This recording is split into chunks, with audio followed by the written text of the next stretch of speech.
donc poste wóor te dellu gannaaw mukk Sénégal. mais di dox ba noppi di dox te société bi nga yow doxul kay may dox société bi dox moo gën moom kay baax na nañ ko tàcc. Mohamed pare nga. waaw ay 8h07 xaw ma. 8h07. yaa ngi toon naa la de kon boog ay ca yéen kaay yi ci des ku ko bëgg a yër mën nga ko dem jëndi wala nga xaar revue de presse bu am solo bi nga xam ne Mantoulaye Thioub Ndoye dina ci dikkaat ci ni mu gën a yaatoo. borom dikkati naa. ok ñëwal def sa journal. jërëjëf Hadj Mansour def titre yi. nga commenté ak Mamadou aywa.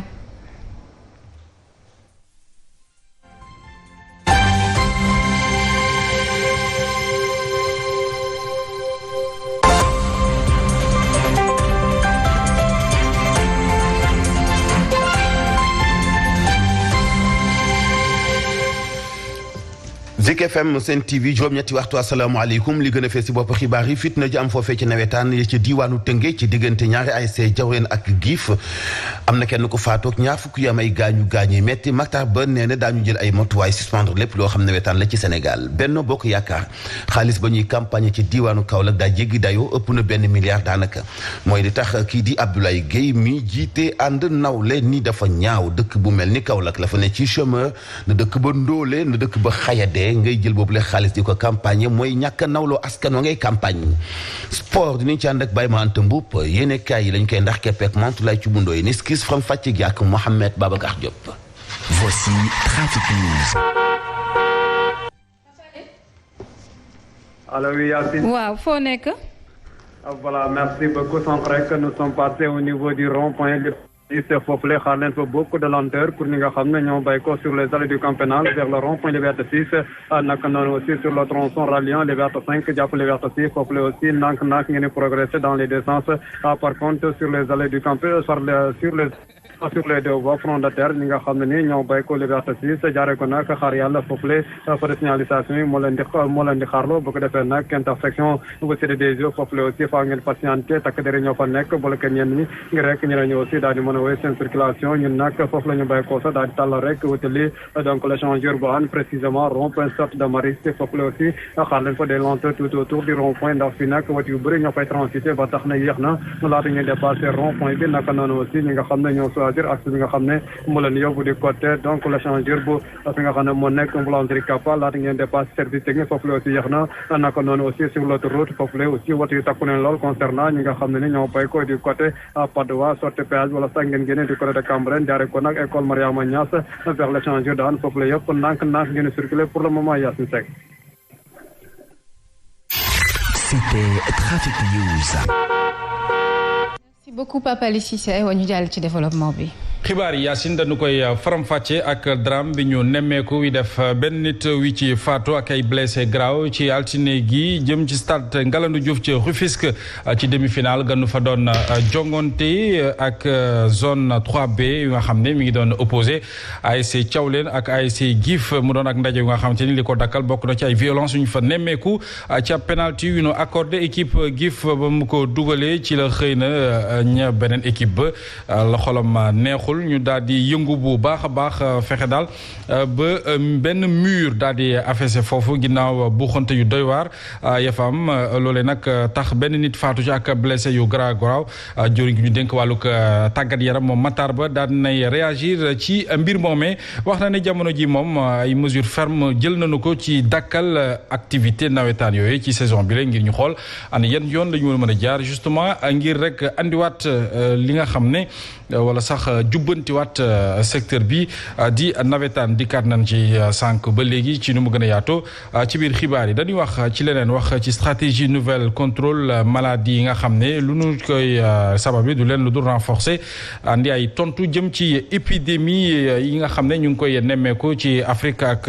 fépp rek sabab yi du leen lu dul fexe daal ba samp fi ab centre d'excellence CARE ñu duppee ko centre africain de résilience aux épidémies pose première pierre bi nag daal nañu koy def ci teewaayu que président du comité européen bi di ab centre bi nga xam te ni ñu ko jagleel du leen lu dul ak tàggatu bu baax a baax directeur institut Pasteur au Sénégal di docteur Alpha Mamadou Sall mi ngi ñuy xamal ne financement bi mi ngi toll ci ñeent ci ay millions ci ay euros te liggéey bi war na toll ci fukk ak juróom-benn ci ay weer ñu teewlu ci Charles Michel ak Alpha Mamadou Sall ci micro Fatmata Diop. centre bi dinañ ko jagleel wàllub tàggat bokk na ci nag dinañ gën a focaliser wu ci la ñu soxla ci wàllub épidémie domaine spécialisation yu bari la ñuy taxawal bokk na ci production wu vaccin production wu diagnostic waaye itam production wu ci wàllub produits médicaux nga xamante ne dafay dugg ci lépp lu jëm ci wàllub xeexub li di épidémie. Entre en ligne de compte dans la lutte contre les épidémies. dama am mbégte ak contentement ñëw fii ak yéen ndax moment symbolique la moment boo xamante ne pose xeer la ñuy def muy lu symbolique te it day traduire comme ni ñu koy waxee li nga xamante ne moom moo di coopération bi dox suñu diggante ci wàllu gën a dëgëral li di résilience. Armada Diop jërëjëf ñu àddu wax ci financement campagne électorale coalition Benno Bokk Yaakaar ñu ngi xamal ne lu toll ci $1 milliard ci sunu koppar la ñu daal di denc ci seen gafaga ngir campagne yi lu jëm mu doon ak enveloppe bi nga xam ne wax nañu ne mënoon ko nag jëfandikoo neneen ba defar ci marché Medina Baye nga xam ne dafa tàggatéeme te ñu ngi koy xaar ba noppi itam créé ci ay emploi yu bari bu ñu sukkandikoo ci opposition bi nga xam ne wax nañu ne mbir mi scandale lay gën a nuru. Abdoulaye Gueye di chargé bu communication coalition ànd nawle ànd liggéey wax na ne priorité mi ngi feneen lu dul financer ay campagne toll ci $1 milliard ci sunu koppar ñu teewlu ko. tey am nañ firnde ni dina utiliser lu ëpp $1,5 milliard uniquement en campagne électorale pour pouvoir atteindre ses objectifs ndax lu toll ni $1,5 milliard am na loo xam ne bu ñu ko ci jëloon tey mën a àggale marché Medina Baye bi livré ko lu mot junniy nit di ci bénéficier wu. ci $1,5 milliard yooyu am na ci loo xam ne bu ñu ko ci utiliser woon dinañ mën a soulager Kaolackois yi ci lu bari ci wàllu cadre de vie dinañ mën a jàppale Kaolack ci wàllu xëy ndaw yi xam nañ ni Benno Bokk Yaakaar dafa tële ndax ñi ko xalaat doon ñenn ñoo xam ne nii ci liste bi lañ ne mu doon ñaari premier ministre ex premier ministre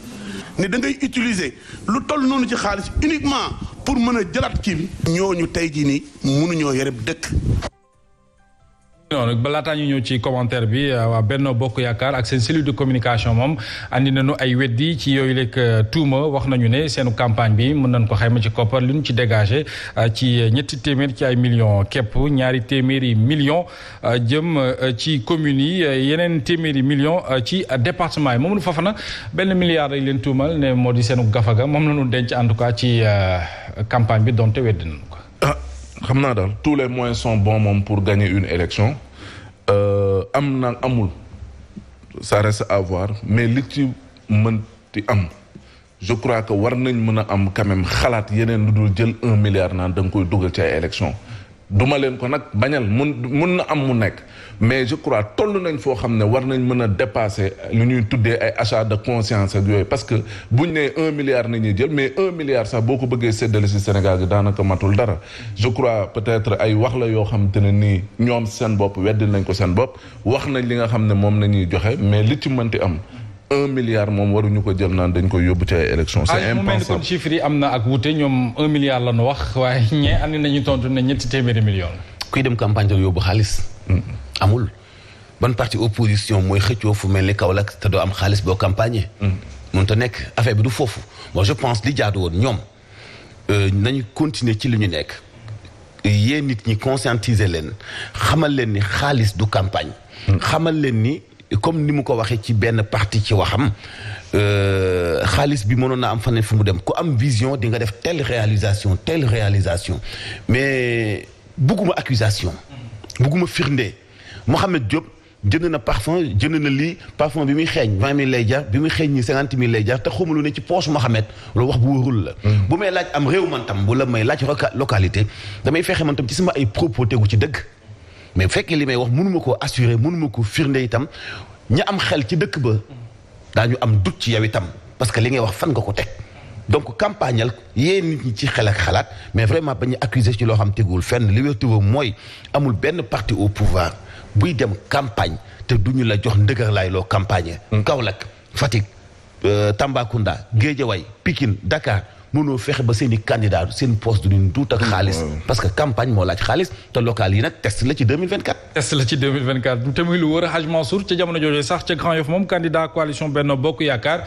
daan nañu koy investir bu baax a baax mu doon ak prox ndollu ci Cheikh Bakhoum mu mën a décliner bu baax a baax programme am ca commune boobee waaye itam wax yan yoon la fas yéene jaar ngir génne Grand Yoff ci li nga xam ci moo di rek jafe-jafe gi mu nekk bokk na ci li mu bëgg mooy wàllu kaaraange gi soxal na ko lool sax wàllu wér-gu-yaram gi également waaye fexe ba cadre de vie bi ñu gën ko yokk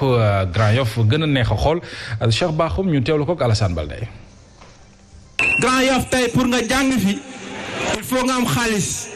parce que monsieur le ministre tey école primaire yi publique c'est juste 9%. donc lu ci des yëpp ay école privée la loolu mu nekk une aberration pour une commune comme la nôtre donc loolu lu ñu war a gaaw rectifier la également le programme jàngi ndekki nga xam ne dina permettre ñu mën a assurer à chaque élève un petit déjeuner à base de céréales locales avec une montée en puissance progressive sur un second repas suñu groupement de famille duñ leen bàyyi ci juste ñuy def transformation boo xamante ne transformation artisanale la mais dañ leen di yóbbu à un niveau semi-industriel. kon ci jamono jooju itam ginnaaw Grand Yoff Rufisque également coalition ànd liggéey si dëgg moom itam amal ak mobilisation wu yaatu ngir présenter moom itam ay candidat am ci ville bi ak commune bi bu ñu sukkandikoo ci Boubacar Albert Ndoye nekkul nag liste benn yoon parallèle waaye ay liste la yu nga xam ne am nañu ci ñaanu président de la République ñu teewlu ci candidat pour la ville ànd liggéey ci dëgg ci ay leeral. tey aujourd'hui dañu toog Boubacar Ndoye Albé de Rufisque Est et de la ville Maître Bamar de l'Ouest ak Ousmane Ndiaye ñoo ànd ba ñu joxantee loxo pour firndeel ci kanamu Sénégal kanamu Tëngéej kanamu waa àddina que ñun ñii ñoo composé coalition ànd liggéey ci dëgg. liste yi président cautionné bii ci la bokk xam na ne ñi nekk fii amul kenn benn adversaire am ci parti allié yi la ñu. ak les personnes ressources de Rufisque. loolu mooy coalition ànd liggéey ci dëgg projet yi ñu réalisé woon yëpp ci askan wi la jógee ñoom ñoo wax ne lii la ñu bëgg ñoo ko prioriser ñu fekk leen ci loolu def liggéey boobu ba ñu waree falaat ñu falaat ñu gëm nañ ne programme boobu bu ñu ko indiwaatee bu ñu leen liggéeylee bu ñu paree équipe bii bu ñu bëggee ñu falaat leen dañ leen fal. moo ko fi waxoon Mamadou Fofana moom njiitu réew mi que ne am na liste yu nga xamante ne nii àndu ci benn yoon waaye am na nag ñu nga xam ne moo leen ñaanal ci ñu dem kii moom nee nañu keccat leen ñu ci ñun suñu liste président de la République moo ci teg loxo. loolu moom bettul kenn et je crois waxoon naa ko fii ci lu jëm ci ba ñuy taxawal liste yi xam nga fu mu nekk nii état bi surtout régime bi seen xalaat yëpp mooy lu jëm 2024 alors lu leen mën a dooleel pour jëm 2024 dañ koy def élection yi ñu jëm ay élection yu complexe la yu difficile parce que mosuñu am mode d'élection bu demee nii alors comme dañ ciy dem nag la gën a wóor mooy même bu fekkee ne am na koo xam ne coalition bi da ko samp Macky Sall ca la muy xalaat mooy à côté il faut mu ut koo xam te ne kii même bu fekkee dafa am ay frustré que la nekk le réceptacle de ces frustrés bu ko defee même bu fekkee ne kii ñu jàpp ne mooy le candidat reconnu et attitré du parti même bu ñu fa ñàkkee ka nga xam ne moom moo koy gagné ba léegi day nekk suñu wet donc stratégie la pour maximiser seen chance pour garder le tuddati lu jëm ci wàllum collectivité territoriale parce que am na solo lool surtout ci ñi nga xam ne mooy élection yu ñu dëgmal. alors Hadj beneen laaj bi mooy bëriwaane ay candidats yu ñuy investir jamono ji ñu ngi digg bay diggee lu nekkul seen i compétence ba xam duñu baxel nag ci ne élection yi ñu jëm am na loo xam ne maire mënu ko. boole ci bala ñoo diggee sax nag ñoom da fekkoon ñu jiite ba noppi. am na ñoo xam ne jiite nañu 10 ans ñenn ñu 12 ans ak seen mandat bonus bii nga xamante ni bii jeexoon na daawaati jékk te taxul ñu def dara ngunu ginnaaw sax tabaxuñu ko taabalu gerte caaf sax daajuñu ko amul benn réalisation bu ñu def Mohamed noppeeguñu pour décoller quoi demal ci budget maire yi vraiment bu ñu koy voté. c'est-à-dire que loolu dañu ko bàyyi man bi may def stage daanaa couvrir bu ñuy voté budget maire yi. lu am solo. dañuy génne dépenses yi ak investissement yi nga xool. daanaka lépp ci dépense la si amul luy dem investissement te bu fekkoonte woon sax liy dem investissement bu amoon équivalence peut-être 30 millions ñu am fu ñu ko def lu palpable loo xam ni dinañu ànd ak conseil ak journaliste ni leen voté budget bi ngeen assisté woon daaw ñu voté ko tabax nañu ci taabal gerte caaf bii mais duñu la wan lenn lu palpable moom yaa ngi koy yow yaa ko na wax sànq réalisation état la ñuy jël di ko mbubboo def ñetti ñeenti mandat te naan président moo cautionné sama liste parallèle mais sa ngor cautionné wu ko éthique cautionné wu ko sa ñàkk compétence cautionné wu ko parce que jiite nga ñetti mandat ba ñeenti mandat fukki at ak nangam xale bu juddi woon majeur nga te mënoo tabax ngunu ganaar yaa xëyti mu laa mooy mënoo ni ngay doxalee du méthode boobu du mooy développer le Sénégal gis nga am na yenn maire yoo xam ni du ñu bàyyi mukk fii ak yële bu ñu seen loxo te li ci gën a doy waar mooy dañuy bàyyi ba après nag bu ñu demee ba màgget ba xubbu daase ñu leen defal ay mémorial ak di leen fàttiku fekk na yàlla xam na ni la ñu nekk lépp ci seen dëkk yàq lañu fa nekkee ñu des xaar ci wàllu élection locale yi ba léegi ñu ngi ciy jëm nag waaye xel dalul benn yoon ndax bëriwaan ay élection ñu ci bëri seen xel day dem ci ay xeetuk violence yi ni mel moo tax fi nga xam ne wala organisme bi nga xam ne wala organisation bi nga xam ne moo di ONEP Sénégal moom daal dinay boucler lël bu am solo ci doon waxtaanee ana yenn yoon la ñu mën a jaar ngir ñàkk violence ci élection yu ñu jëm mu mel ni kon surtout ci zone yi nga xam ne xamee nañu leen ne bu ñu tàbbee ci élection rek violence gi day ëpp lool ONEP Sénégal mi ngi sàkku ci élection yu jaar yoon leer naññi bañ a am itam violence dañuy àddu ci ku àddu yox seen kàddu ci boobu léeg lël di wuyoo ci turu Alfred Gomes moom nag Pamante Mbub moo taataan ay kàddoom. parce que ñun lañu tax a jóg mooy xeex violence bi def ba violence bi wàññeeku ci période électorale bi suñ ko fi mënoon na jëlee dinañu neex lool ñu ñaan yàlla mu may ñu ko donc dañ fi nekk tey pour xoolaat indicateurs yi suñu jógee ci indicateurs yi tamit dinañu xool dañuy teg carte Sénégal ñoom ñu wax ñu bërëb sàngam bërëb bi war naa bàyyi mat naa bàyyi xel. gannaaw élection bi dund day continuer la vie continue kon nag jaru fi yenn histoire yi bay bakkan di fi root wala tokk deret di fi tokk noonu voté ci jàmm. parce que élection bi su jeexee il faut que diggante bi rafet bi am entre population yi diggante boobu continuer ñu gën ko dëgëral mu gën a sax ci réew mi. noonu ci boobu lekk lël ONEP Sénégal daal dina ci pëtoxlu sampap dispositif bu am solo mu duppee dispositif suivi violence ak tontu lu gaaw jëm ci li nga xam ne moo di période pré pendant ak post électoral bi nga xam ne ñoom duppee nañu ko imam jigéen ñi nag am nañ ci kaddu rôle bu am solo yu ñu ci mën a jouer ñoom itam moo tax ki nga xam ne moo di Fatim Touré di responsable programme des femmes paix et sécurité ca ONEP Sénégal andi na ci ay leeral. taxawaayu jigéen ñi nag ci projet bi dafa am solo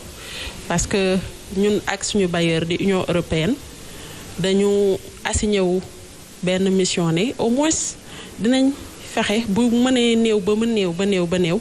ñu am ci lim bi 40% de femmes yi bokk ci dispositif bi ñuy teg pour vraiment saxal jàmm ci suñu gox-goxaat yi ci jamonoy élection yi. donc femmes yooyu ak seeni organisation dinañ leen former ba ñu mën a ñoom it bokk ci liy saxal jàmm bokk ci bépp processus bu ñu teg pour woote jàmm pour saafara yenn jafe-jafe yi ñu mën a am ci élection yi di ñëw. mi ngi noonu Mamadou Fofana dañuy ñëw ci wàllu poste finance ak coow li ci jub fan yi yëpp ren wala sax ni ki tey Libération dafa titré ci junni ak fanweer ak ñett ci ay chèques yi nga xam ne tong-tong la ñu ko tuddee mu doon xeetuk jafe-jafe ñu nemmeeku boobu ba léegi te ni ko Hadj Mansour waxee sànq dégg guñu ci kenn xëy na kuñ ci woo wala enquête ci xam nga li fa xew dafa nekk loo xam ne dafa jéggi dayoo ba mënoo ko sax comprendre lu tubaab di wax ça dépasse l'entendement. moom moo xew ca poste finance. comment se fait-il que ñu ne poste finance directeur ba porté na plainte parce que dafa gis na ne am na déficitu 1 milliard et quelque dañ ko tibb ca kees ya yëgul moo tax mu porté plainte alors moom mu porté plainte ca saasa ki nga xam ne moom mooy président de conseil d'administration bi nekk tamit directeur général bu poste daal di koy wàccee mais xanaa kay bu fekkee ne yow da nga bëgg lu leer te laale woo ci mbir yi nekkoo ci kay xanaa yow war nga encourager li nga xam ne kay directeur poste finance def na ko. nga accompagner ko ci sax au moins pour ñu leeral parce que xaalis bu toll ni 1 milliard et quelque te mu nekk xaalisu contribuable sénégalais ñu dindi ko ci gafaga poste te poste nekkoon doon sukuraat fu ne ñu ngi fay yuuxu wallu ba pare nga ne loolu kenn du ko leeral. li gën a garaaw li libération génne xam nga lan la wax. nee na juróomi entreprise yoo xam ne ay fournisseur nañ xaw ma juróom-benn. valeur 200 millions séddoo nañ ko. te nee nañ li ci gën a doy waar mooy Bibi Baldé mii di jiite poste bañ ko laajee nee na yoo yaay ñooñu ay agent poste nañ.